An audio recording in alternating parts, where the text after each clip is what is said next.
New this week from Marvel Comics, Magik issue number 1, written by Ashley Allen, art by Herman Peralta. I have to admit, as I start this review, that I have never really been a fan of the character Magik. Admittedly, this lack of connection is due largely to lack of engagement on my part with modern X-Men titles. But another historically irksome factor of the character for me is the seemingly muddled nature of her powers and abilities and design. A supermodel, blonde-haired, blue-eyed mutant, conveniently related to one of the foundational X-Men members, that can teleport using magical discs, also cast magical spells, summon a sword comprised of her soul energy, and shift between dimensions, and also she was the Queen of Limbo. It all just seems like a hat on a hat on a hat on a... you get it. Additionally, her use as a character in modern X-Men titles has largely been as a stoic, battle-hardened powerhouse character who is rarely given time to express herself outside of action scenes and advance her interpersonal characterization. However, I am happy to report that my opinion of the character has been fundamentally altered with this new solo series from Ashley Allen, where the character finally shines in what appears to be her appropriate narrative niche, which is precisely the feeling you want to leave with after picking up a new solo title from any Legacy Comics character.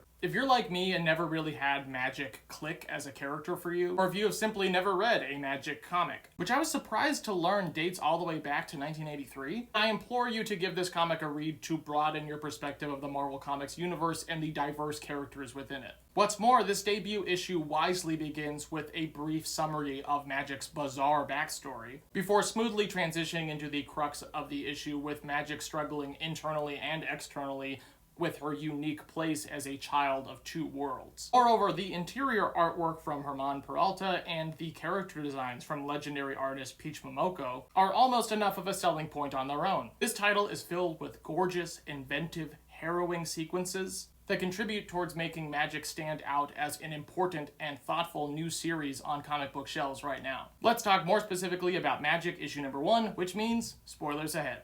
Our issue begins in Alaska, the home of the mainline team of displaced X-Men in comics right now, as we see the nightmarish scene of a distressed woman hunted through the streets by what can best be described as a living shadow. Then cut to a different nightmare, the one taking place inside of Magik, Ileana Rasputina's head, as she tries to escape the voice and premonitions of her other half, the demonic Dark Child, beckoning her back to her home in Limbo. As I stated earlier, this is a simple and effective foundational introduction to our story that provides a sense of the constant emotional stakes at play for Magik, who should feel more connected to this reality than ever as an official X-Man, but somehow does not.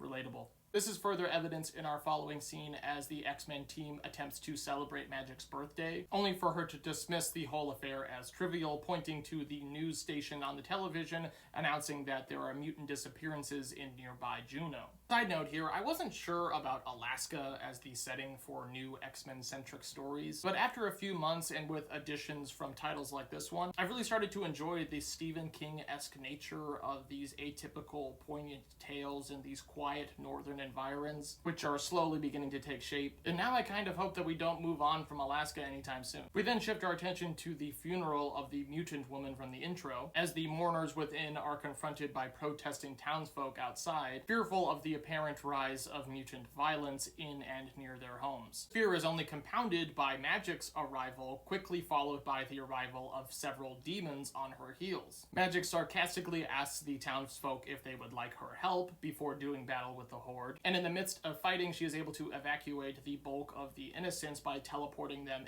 en masse through Limbo, in what is another hilarious sequence, which is all just another huge plus for me in this first issue, adding a large portion of humor and character to Ileana's story, which is otherwise largely brooding, ethereal, and horror-tinged. As the demons kidnap one of the mutants, Ren, as she is pushed into harm's way by one of the townsfolk, Magik pushes both Ren and the demon through a portal, arriving in the apparent safety of a graveyard. However, as Magik gauges her surroundings, she discovers a frightened child, who then transforms into a spectral revolver-wielding crow demon. This stylized villain reveals to Magik that he has been hunting mutants specifically as sacrifices in order to break the magical seal that they are standing on. Meanwhile, the grandmother of one of the other mutants present, Cal, looks on the scene in horror, revealing that her family has been tasked with magically protecting these seals in order to stop the emergence of an entity known as Liminal. and attempts to use her mutant ability in order to stop the crow demon from killing Magik,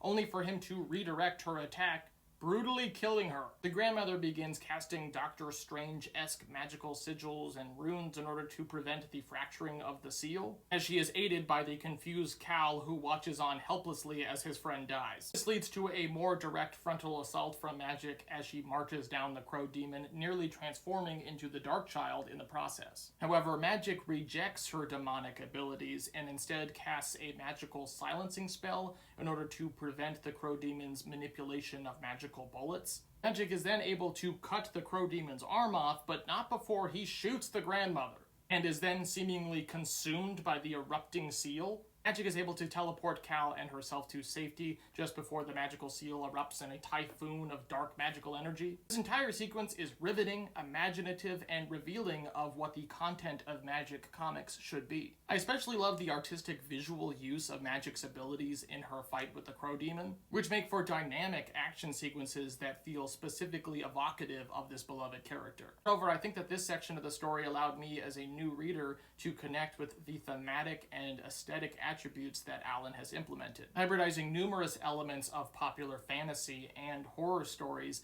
in such an effective way that it makes Magik feel like a standalone independent horror series as opposed to a legacy Marvel Comics superhero story. In our final pages, we see Magik reconcile with the dramatic turn of events that have just transpired, awkwardly comforting Cal after he has just lost two loved ones in quick succession. Cal, however, is quick to action, vowing that he will take up the magical protector mantle that his grandmother intended to pass on to him in order to stop the emergence of Liminal into our world.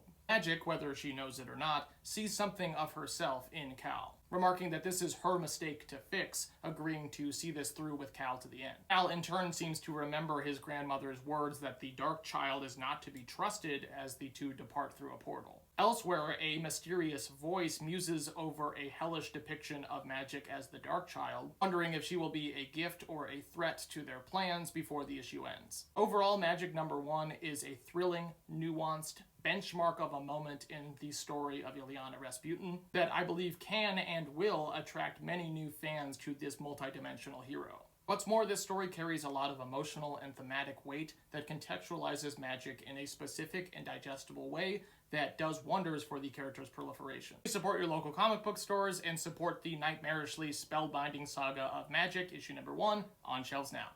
This page is kind of simple, but I love this static image, seeing Magik jump into action, and not to mention the poignant story element of it all, the townsfolk versus the mutants. This image is so badass, it feels like it's straight out of Tales from the Crypt. Love the character design of the Crow Demon. I really hope that he's not dead, because this design is too cool to not come back. Another simple but amazing image, seeing the scene transpire in the grandmother's glasses. The color in this issue is something of note as well. And yeah, it was this page that I was like, damn, Magik is kind of badass. Do I like Magik? Yeah, I think I like Magik now. I think my only gripe is that we didn't get a glimpse at this liminal creature, but I think that they're saving it for a big reveal, which is totally fine. I will also say that I am not a fan of these pin-up covers. I don't know, maybe it's just me. It seems exploitive.